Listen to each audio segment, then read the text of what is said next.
Like one of the things I love about swimming, it's, I feel so alive. That's kind of how I would describe it. Like even now, like when I'm swimming, I just feel alive. That's kind of my takeaway from it.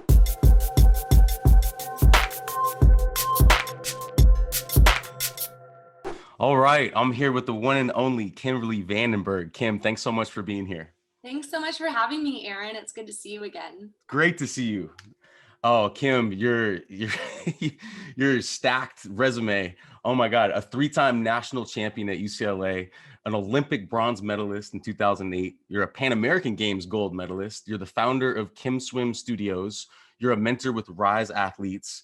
You're a spokesperson and ambassador for multiple nonprofits and companies. And now you're focused on creating positive impact for the next generation through coaching. You're also a graduate student at Pepperdine, and your Instagram is at Kim Swim. Again, Kim, thanks so much for being here. Thank you. Thanks so much for the intro. Yeah. So let's just jump right into it. Kim, what does living an inspired life mean to you? I think living an inspired life is following your passion. I think for me and for you, it's been sports. For you, I'm sure it was volleyball. For me, it's swimming, and just following kind of where my passion would lead me. So for me, when I was younger, it was in swimming, it was in the pool. And then later in my life, it was traveling and sharing my stories and my life lessons that I've learned through my sports journey to others. So it's a continuous journey. Like I'm still working towards living an inspired life. And I feel like it's a balance is a big part of that, like trying to be balanced while you're following your passions. So yeah, it's a really fun experience. Yeah, no, it's kind of a fun topic too, because I started this project in the middle of the pandemic. What a crazy year that was. And I've just been reaching out to people in my network that I think are living an inspired life. And you're definitely one of them. And, thinking about your journey and your incredible swimming journey back from UCLA, and through the Olympics, and now doing what you're doing now. I mean, I think you're living that. It's kind of more of like a vibe that you're giving out.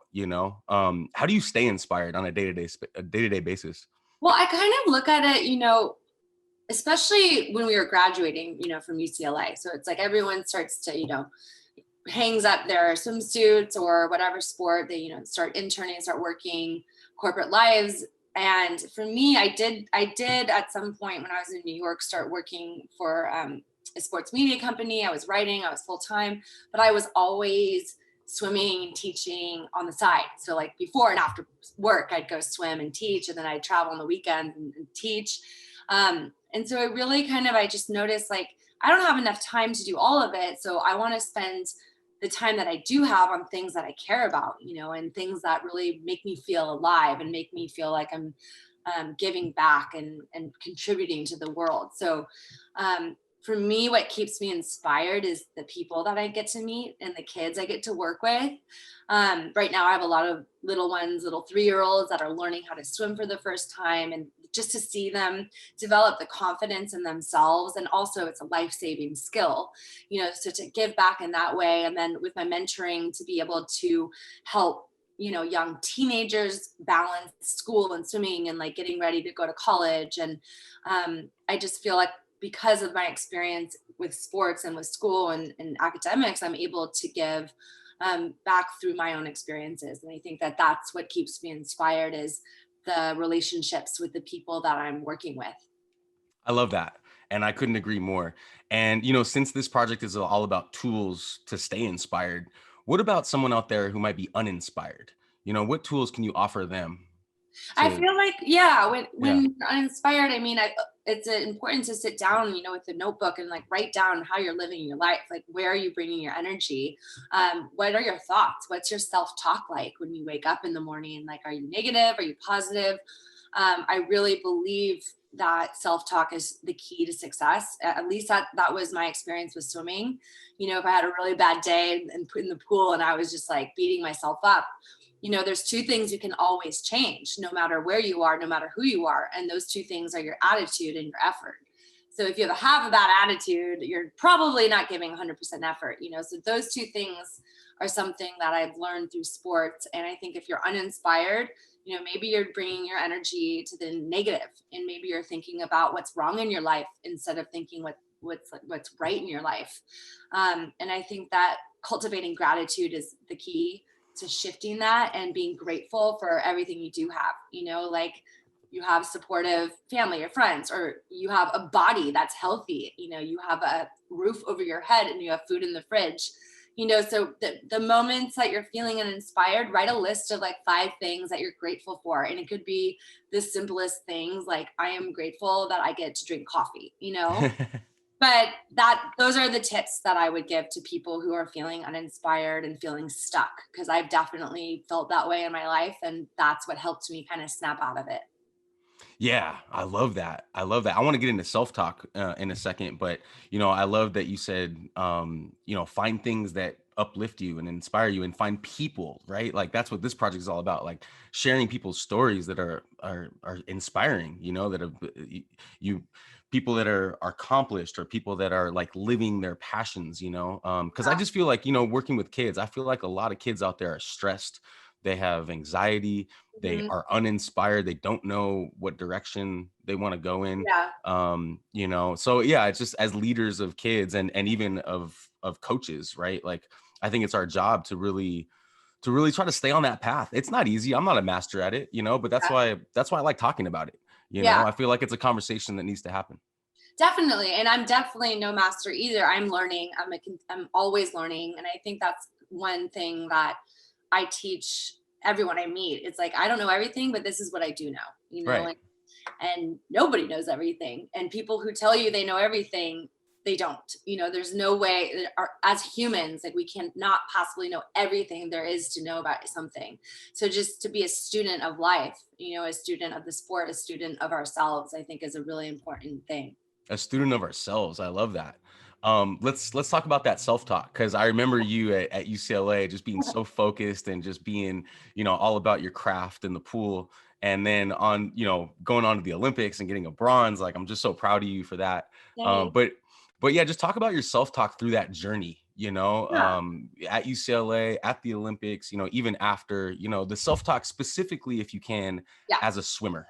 Yeah, for sure. Yeah. So the first time I even heard about self-talk, was at UCLA, and Cyndi Gallagher, the head coach at the time, and one of my mentors and very close friends. Cyndi and I would talk a lot about, what I was thinking in practice, or like, what am I thinking about when I'm at a big competition and I like just missed the team, or I didn't do well, or had a bad performance. And I was very fortunate, and so were you, as a UCLA student athlete, to have access to sports psychologists. So when I missed the Olympic team, I tried out for the Olympic team 5 times, which I think is a pretty cool thing, because I missed it 4 times, but I made it 1 time. So I have the perspective of missing it more than I've made it. And then the key to how I made it, it was all through self-talk. And so when I missed it the first time, missed it the second time, a lot of it was my focus being on other people, my focus being on my competitors, my focus being on things that were not in my control. Right. And so I think with self-talk, the more you can focus in on for me, what my race plan was, how am I going to swim a 200 butterfly? What's my breathing pattern going to be? What's my strategy? What can I control? I can only control my lane, like stay in your lane, have the peripheral, be aware of other people, but focus on what you can control. And for a lot of my career, I was worried about what lane 2 was doing or what lane 6 was doing, but I was in lane 4, so that was really hard. And that is really hard to do in life, I think, to not compare yourself to other people. Everyone has a different journey. But the more focused I was on my own race strategy and my own plan, I was able to perform at a higher level. Now, the self-talk that happened in practice, if I was having a bad day, if I felt sick, if I felt off, if I felt whatever it was, that's what I think is the most important and the most interesting space to be in. Because if you're feeling like crap, if you're not feeling 100%, what are you saying to yourself? Are you giving up? Are you just talking negatively? Are you beating yourself up? And so I would just really try to be gentle with myself if I was feeling off, like listen to it. And it's not easy to shift right away, but just bringing awareness to your self-talk when you're not feeling great is the first step, and then the more awareness you have of your self-talk, then you could start kind of shifting it to the positive. But it's a daily practice. It's not easy to do. I think it's really easy to be negative. I feel like most people, if they don't have self-awareness, don't have that self-talk dialogue, they kind of go to the negative and something is wrong all the time, instead of focusing on what we can be grateful for. I love that. I want to talk about some specific tools that you may have used in training, whether it was at UCLA or after. Because in another podcast you mentioned that you practice meditation, Yeah, visualization, and I was wondering if you could talk about those things because they keep coming up when I talk to champions, for sure. or Olympians, and it's just So, like it's like this yeah, constant theme. that's part of the self-talk, right? Like having that time and space and creating that time and space to sit with yourself. And I think that's really hard for me. It's always been really hard for me to sit still. And I think it's like that for a lot of athletes. Like, Me too. it's Yeah. like you're going and going and going. There's so much energy, but how do we sit still with our thoughts? And so when I was younger, I was really thankful that one of my coaches would guide us through visualizations. So we would sit still, put our legs on the wall. He would talk to us about, you're showing up to the pool, like, how are you feeling? Like, I would visualize myself getting ready for my race, like having my racing suit on, warming up. I'd visualize myself behind the blocks. I'd visualize every step of the way. Like, the more specific, the better. Like, I'd visualize my dive, my underwater kicks, my breakout, my breath work, like the last lap. I'd visualize all these things. So you're training your mind when you get to the race. Like, your mind knows what to do, just like your body knows what to do when you're practicing all the time. So that was when I was younger. And then later in my career, when I started getting more into yoga, and meditation and breath work and sound baths, I was able to be surrounded by amazing meditation teachers and breathwork teachers. And I would go to these little classes, it'd be like a 2-hour workshop where we're on the floor working on our breath control, visualizing different things through meditate. It's a guided meditation. So the teachers would guide us through it. And I loved it. And it was really relaxing. And it helped me connect back to my body and my mind. Sometimes those two things are not connected, like, why is my body not doing what my mind wants it to do? Or, whatever it is. So I worked with transcendental meditation.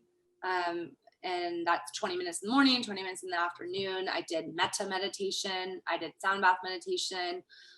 So I'm a big believer and supporter of all types of meditation and visualizations, because those two things are more or less the same.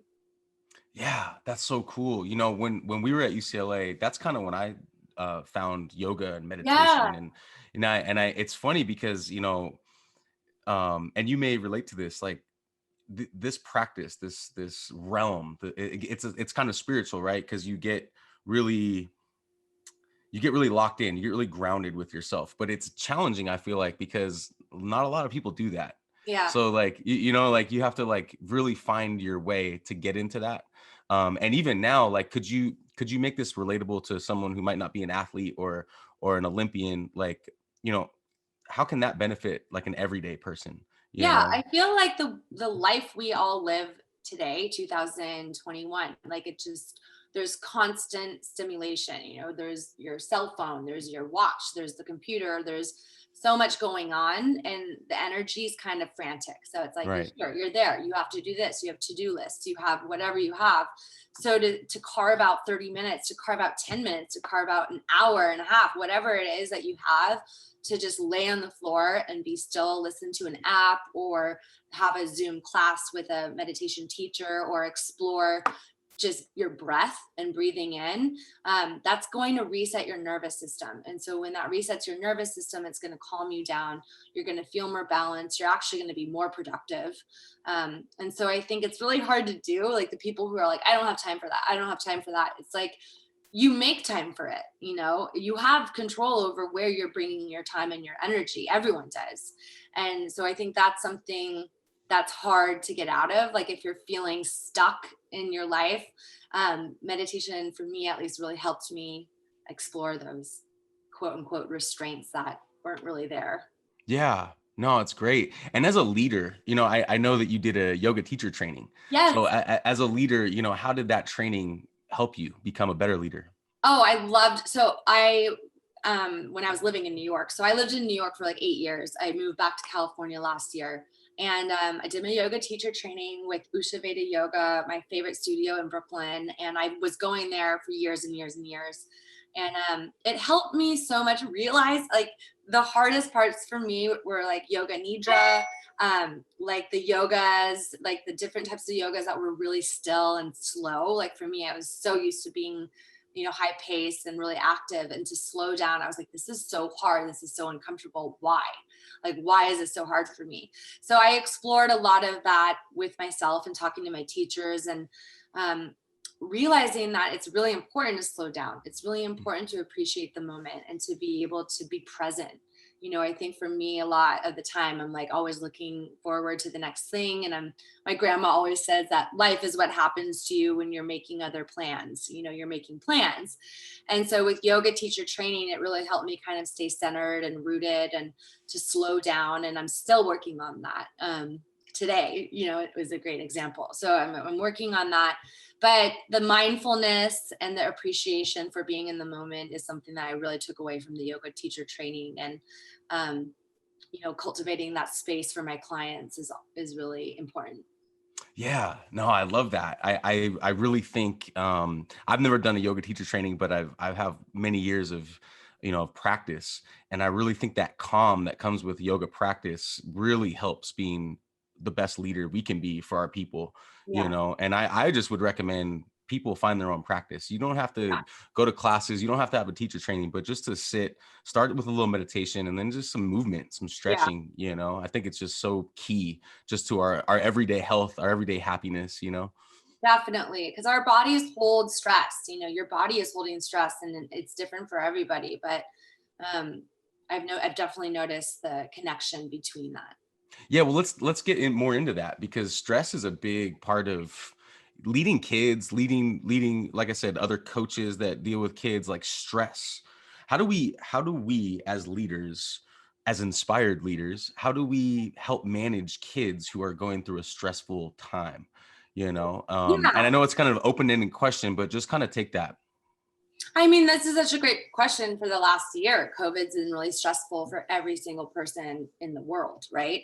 And especially for kids, because I was teaching one of my little clients, and she's like turning 12, and she's like, I can't believe this is my second birthday in COVID. She's not having her birthday party. She's not having her, normal teenage experiences.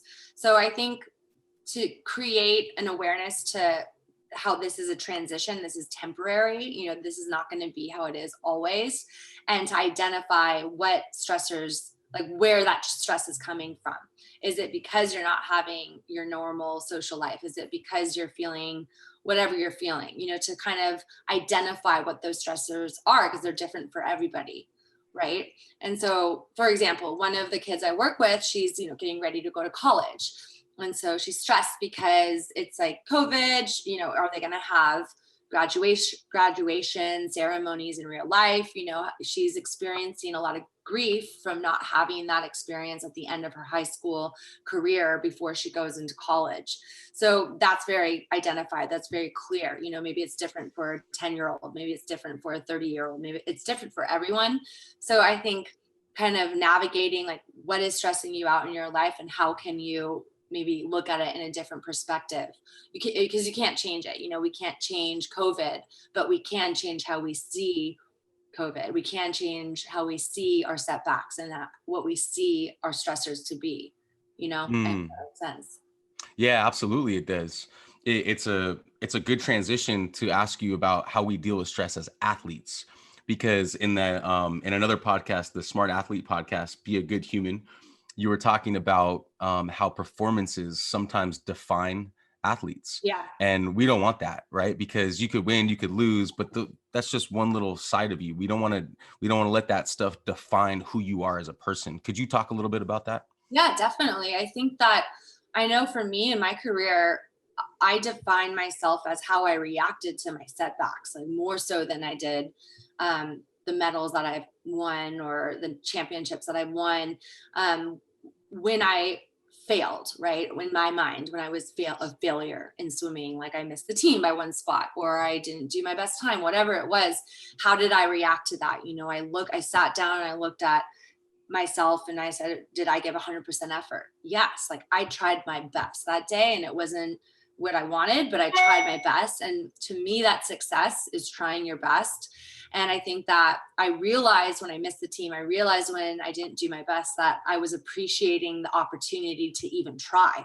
Like the fact that I was at the Olympic trials as a 32-year-old, my fifth time, I'm like, yeah, I didn't make the team, but I can't believe my body is still working to like race these 16-year-olds, and so I was like, this is awesome that I have the opportunity to even try. Do you have the opportunity? And to be great, that's going back to gratitude, being grateful. And so I think that is kind of how I define myself, is what I've learned through the sport, the life lessons that have taken me this far, cultivating gratitude, trying your best, and just giving back to others and supporting other people. Because at the end of the day, that's the most important thing, is to be a community and to give back to the world. Absolutely. I mean, I really love that. I mean, I think it just fits really well with this month. It's all about mental health awareness, and, just to be like so locked in on your goal, but at the same time, being able to have healthy detachment from it, I think is really important that we teach that as educators, as coaches, as mentors, as leaders, Yeah, definitely. I think a lot of kids, when they don't go their best time, when they're really young, and you're not going to go your best time every race. No one does that. Michael Phelps doesn't even do that. Like, you don't go your best time every time you swim. So when I work with these younger athletes, it's like, well, what did you learn in that swim? Did you learn that you need to focus more on the last lap? And you take it as feedback. This is feedback for yourself. This is going to help you be better in the next race, or the next year, or 10 years from now, whenever it is. And so I really try to help the kids understand that it's not about the performance. It's not about it. It's the life lessons that you learn through it, and how you develop resiliency and strength and grit and perspective, from the journey. Because right now I don't remember like every single best time I went, but I remember my coaches and my best friends on the team and traveling. Like, you remember the experiences more than you remember the like 10 seconds after you win. Yeah, for sure. Well, you mentioned Michael Phelps. I actually want to ask you about him and train. I get you got to train with him a little bit in the Yeah. Olympics, right? Yeah. Yeah. Could you just talk a little bit about, his vibe, and the vibe of training with him and stuff? Yeah. I mean, it's a cool thing to say. I mean, I love that I had the opportunity to train with the best swimmer in the history of the world, So Phelps, we were on the national team together in 2006, 2007, 2008.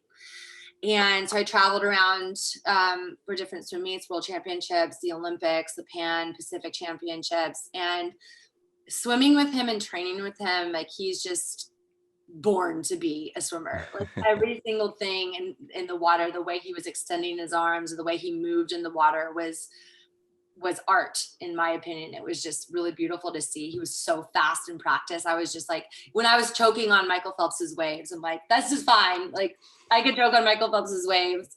And he just, I don't know. He's just a guy. He's like a normal dude, but he's just so talented and he's so incredible. But he's just a human, just like everyone else. And, speaking of mental health awareness, I love what he's doing now. Michael is an advocate for mental health. He's been really open about his own struggles with depression. And I think it's really important. I think it's, applause to him for speaking up about his experiences. Yeah, no, I think we all need to kind of speak up about our experiences now more than ever, whether you're a champion or not. Yeah. I think that's I just think society is asking for more vulnerability and authenticity from Yeah. all of us, right? Yeah.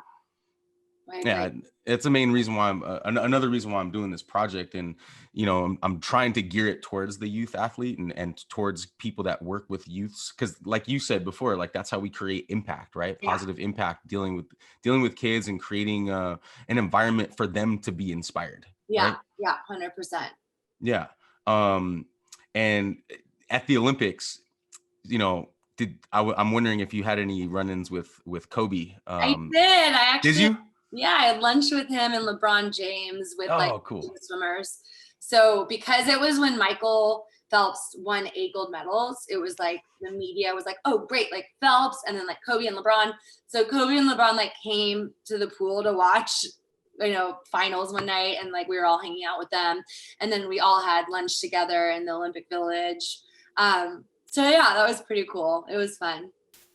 Yeah, RIP Kobe Yeah. and Gigi, and I mean, I've just been asking a lot of Olympians about any stories that you might have about Kobe, because he's there, he is right there, and Yeah, he's I just, saw, I see. yeah, and a lot of this is dedicated to the impact he's had on all other athletes. Yeah. But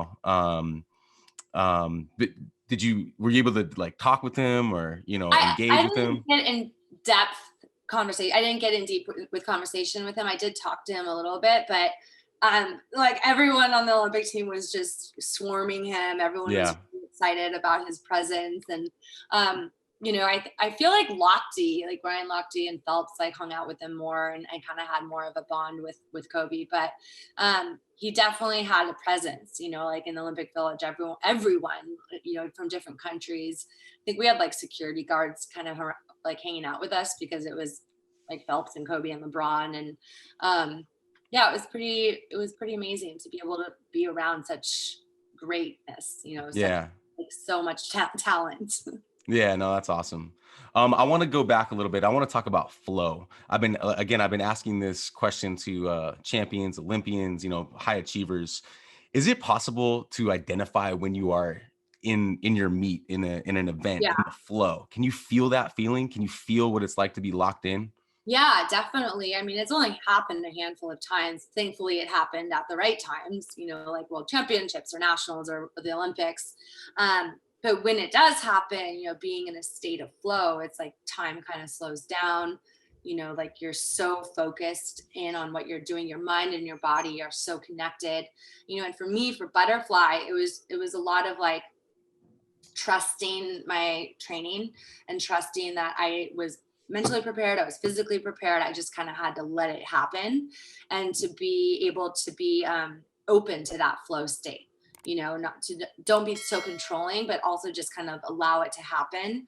But I definitely know when the moments that it was happening, it's kind of like the race happens and then it's over, and you're just kind of like, whoa, what just happened? It's kind of like an alternate reality in some ways, but it's really a special thing that I've never felt ever outside of racing.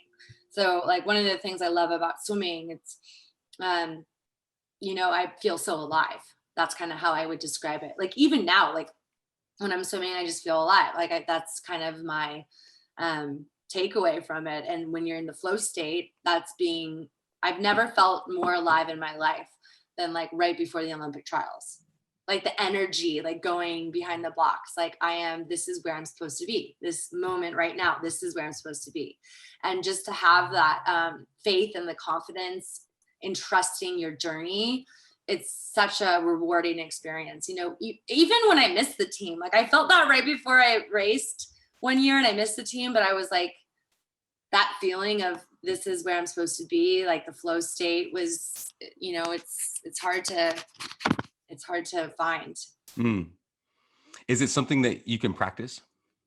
Yeah, through meditation. I don't think that would have happened if I wasn't prepared mentally, if I didn't see it happening in my mind.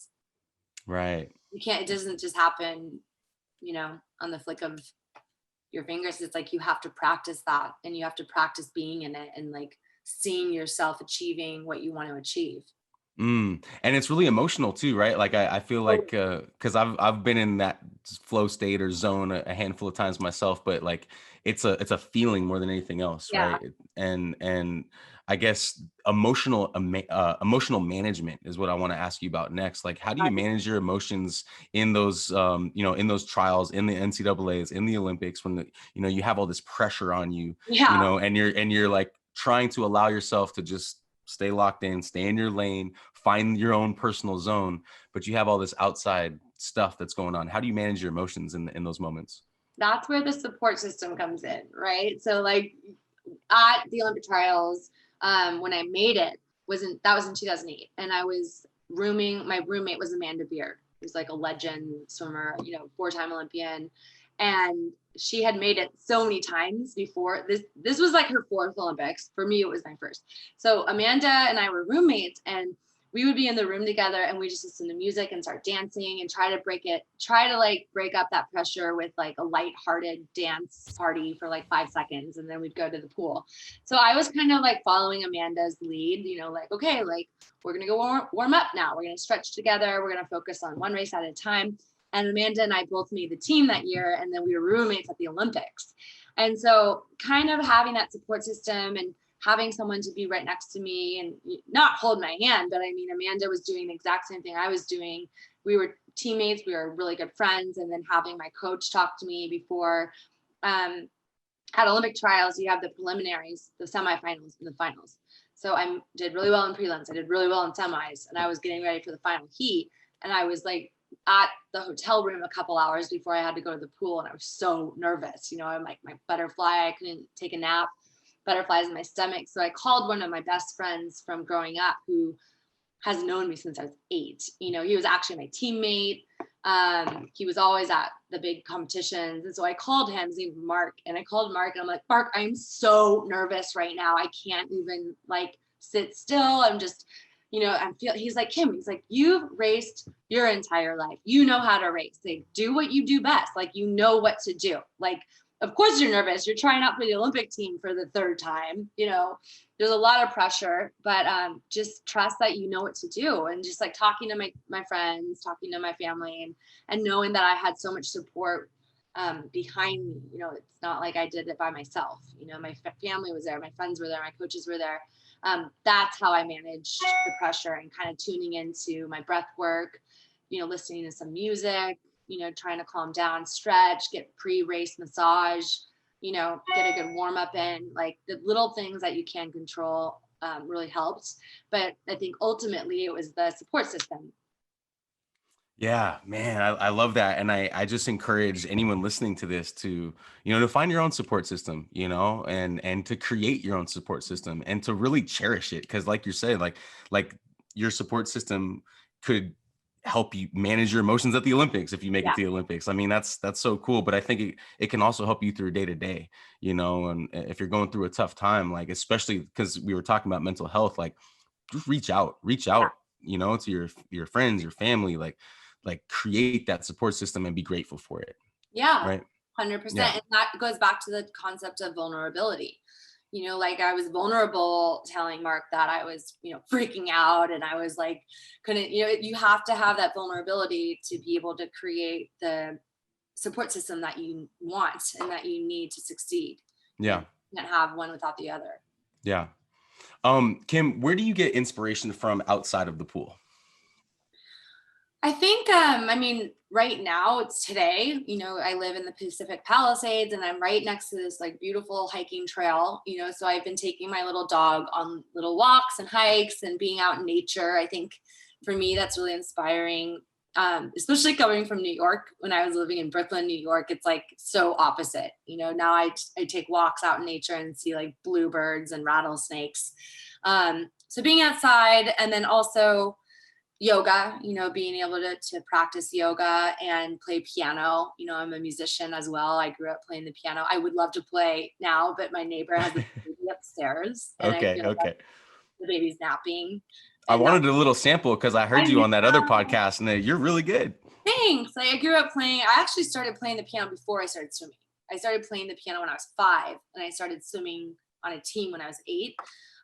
So playing music, cooking. I actually out of the pandemic, I became not bad in the kitchen. I'm not like the best, but I'm really proud of myself for, learning how to cook during the pandemic. And so I like to cook, and I like to spend time with friends, and just be with my neighbors. I became really close to one of my neighbors during the pandemic. And so we hang out a lot, and she's significantly older than I am. And I just get some life advice from her because she's lived a lot more life experience than I have.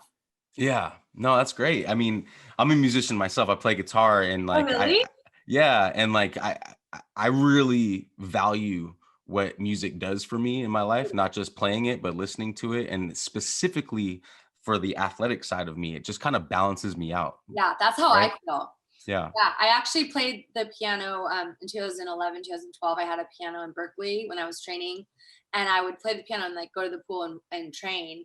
And the days that I was able to play the piano before practice, I kind of felt more rhythm in my stroke. Nice. And I told my Nice. coach that. I'm like, I feel more. She was like, your rhythm looks great. I'm like, yeah, I was playing the piano before I went to the pool, and I think that really helps. Yes, it really does. Just a few more things, Kim. You mentioned Cyndi Gallagher, coach, Yeah. and I know she just retired, I think a couple years ago. Yeah. Legendary coach at UCLA.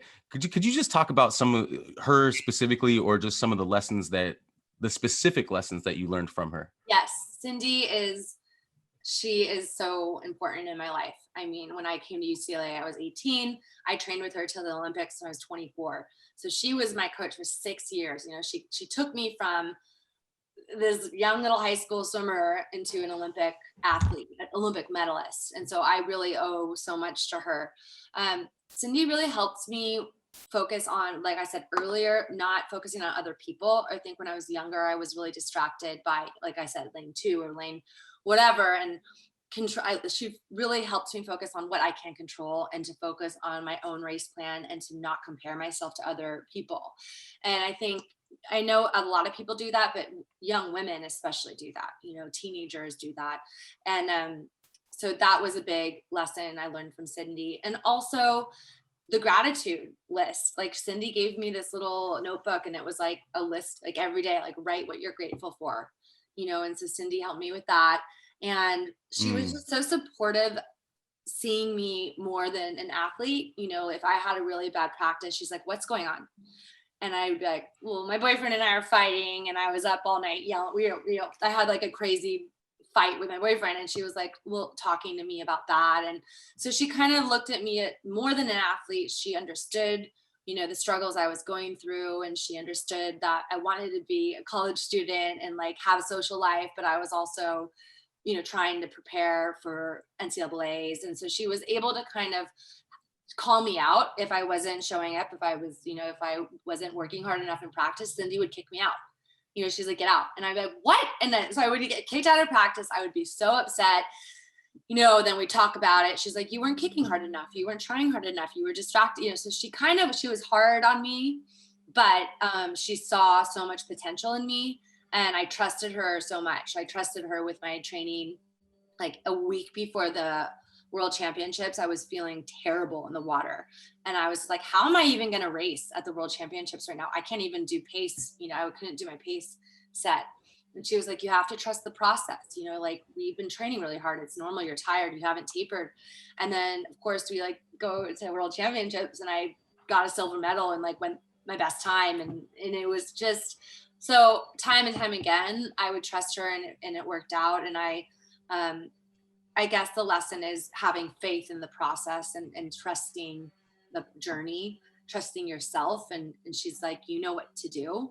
And I have this note from her. I wish I had it right here because I would read it. You know, she would talk a lot about John Wooden.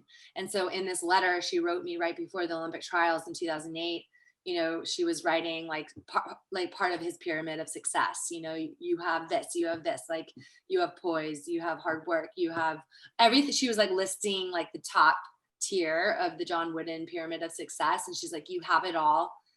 You could do this. Like, I believe in you. Like, go for it. I love that. I love that because that's a main part of this project is like, because, you know, I saw that pyramid every day too, Yeah. you know, In and the I'm weight just room. like, yeah, the weight room and just outside the gym and just like, man, it really got in my psyche too. And that's another reason why I'm dedicated. There he is right there, John Yeah. Wooden. I'm dedicating a big part of this project to him and what he stood for, you Yeah. know. Last question, Kim, talk about your journey as an entrepreneur. You know, Yeah. I'm an entrepreneur myself, and it's been like this amazing, beautiful, challenging journey, but I've learned so much and I've connected with so many people and just I've grown. It's a very personal development Of journey, I feel course. like, you Of know. course. Just talk briefly about that for you. Yeah. So a couple of years ago, when I was living in New York, a lot of the families that I was working with, I was teaching different athletes, they kept saying, you should start your own thing. You should start your own thing. I was working for different pools, different companies. I still work for different companies, but I decided to start my own little swim school. And so I call it Kim Swim Studios. And when I did that, it was just such a beautiful experience because I was able to combine my passions for yoga, my passions for teaching, my passions for mentoring, my passion for everything that I do into one little company. And I have all these clients that I either teach yoga to or teach swimming to. And I work with Rise athletes for my mentoring work. But all of this to me, I mean, as an entrepreneur, is this is my passion. This is going back to what we talked about earlier, living an inspired life. Like, I love what I do, and it's hard not to work because I love working and I love being around people and teaching and inspiring and leading. So it's difficult. I think the hardest thing for me is balancing like my life, okay, like I need to take some time for myself, I maybe need to, space this out so I have time to go on a long walk with my dog, or, to meditate, or to be alone, to not be moving so much. So it's a good problem to have, to like love what you do so much that you need to like scale back to take care of yourself and to be still for a little bit. But I think it is a journey, just like everything in our lives, and to be able to be present while we're preparing for the future, I think is also really hard, but that's the delicate dance that we have to do and that we have to explore. Yeah, no, totally. And I know entrepreneurship is not for everybody, but Yeah. I would encourage people out there who have the nudge to follow the nudge. Yeah. I had the nudge, and I know you did too. And it's just great to follow through on it. It's hard to follow through, right? Because you Yeah. feel it, but it's like, oh, there's all these challenges. But once you follow through on it, man, the whole world opens up. Yeah. I agree with you. Yeah. I mean, if it were easy, like everyone would do it, right? Exactly. Kim, thank you so much for joining today. Like, this was such a great conversation, and I really appreciate having me, Aaron. Yeah, and it's great to see you too after all these years. And just real quick, just give a plug for yourself. Any websites or social media handles, anything like that. Sure. So I have two social media handles on Instagram, Kim Swim, and then Kim Swim Studios. And then my website is www.kimswimstudios.com. And I would love to hear from everyone and anyone. You can reach out to me on my website or on Instagram. Awesome. And I'm going to link those things too when this is published. Kim, you're awesome. You're a rock star. You're a champion. I appreciate you. And we should do it again sometime. Yeah, I appreciate you too. Have a great day. Thank you. You too. This episode is brought to you by DAF Global. If you're looking to start a podcast, or you have a podcast and you're looking for editing services, hit up my guys, Oliver and Garrett at DAF Global. They're awesome. They help me with this podcast, and they take care of all kinds of different services like editing and audio enhancement, and they're great to work with. They're also offering a 10% discount to all Within the Game listeners. So hit my guys up at DAF Global on Instagram, and also on their website, www.dafglobal.co.uk.